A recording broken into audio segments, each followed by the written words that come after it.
நம்ம ஊரில் யாரையாச்சும் கழுதைன்னு சொன்னால் அவமானமாக நினச்சிடுவோம். ஆனால் உண்மையிலே இந்த கழுதை தான் விலங்குகளிலேயே ஹார்ட் ஒர்க்கிங் அனிமல்னு யாருக்காச்சும் தெரியுமாங்க? ஆமாங்க, கழுதை தன்னோட உடல் எடையை விட ரெட்டிப்பான எடையை சுமக்குமா. கழுதை 25 வருடத்திற்கு முன்னாடி பார்த்த ஆளையும் அந்த இடத்தையும் மறக்காமல் ஞாபகத்தில் வச்சிருக்குமா.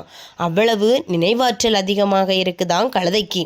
கழுதையோட குரலின் சத்தம் 3 கிலோமீட்டர் வரை கேட்குமா.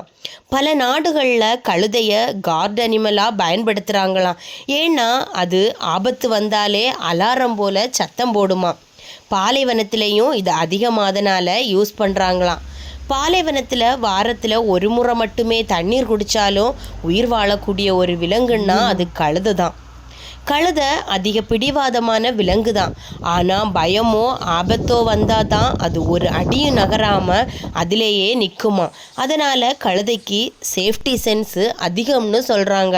பண்ணைகளில் ஓநாய், நரி, நாய் இது வந்தாலும் கழுதை உடனேயே சத்தத்தை போட்டு நரிகளை விரட்டி விடுமா. கழுதை ஒரு முறை பழகிவிட்டார் அவருடைய கூட்டத்தாரையும் சரி மனிதருக்கும் சரி அதிக பாசத்தையே காட்டுமா. கழுதை வசந்த காலம், கோடைக்காலம் இந்த 2 காலங்கள்லேயும் தான் அதிகமாக இனப்பெருக்கம் செய்யுமா. கழுதை ஒரே ஒரு துணையோடு எப்போதுமே இனப்பெருக்கம் செய்யாதான், வேற வேற பார்ட்னர் கூடவும் இணையுமா.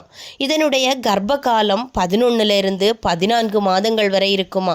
ஆனால் பெரும்பாலும் இது ஒரே ஒரு குட்டிகளை தான் போடுமா.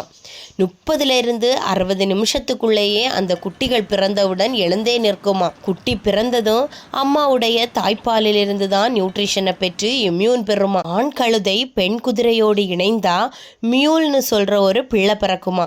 அந்த பிள்ளைக்கு குழந்தையே பிறக்காதான். அதே போன்று பெண் கழுதை ஆண் குதிரையோடு சேர்ந்துச்சுன்னா ஹைனின்னு பிறக்குமா. அந்த ஹைனிக்கும் பிள்ளையே பெற முடியாதான். இனிமே உங்களை யாராச்சும் கழுதைன்னு சொன்னால் கோவப்படாதுங்க.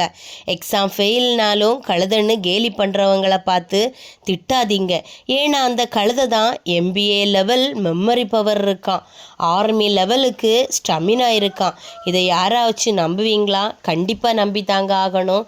இந்த கழுதையோட வீடியோ உங்களுக்கு பிடிச்சிருந்தா கண்டிப்பாக லைக் பண்ணி சேனலை மறக்காமல் சப்ஸ்கிரைப் பண்ணிட்டு போங்க ஃப்ரெண்ட்ஸ். தேங்க்யூ.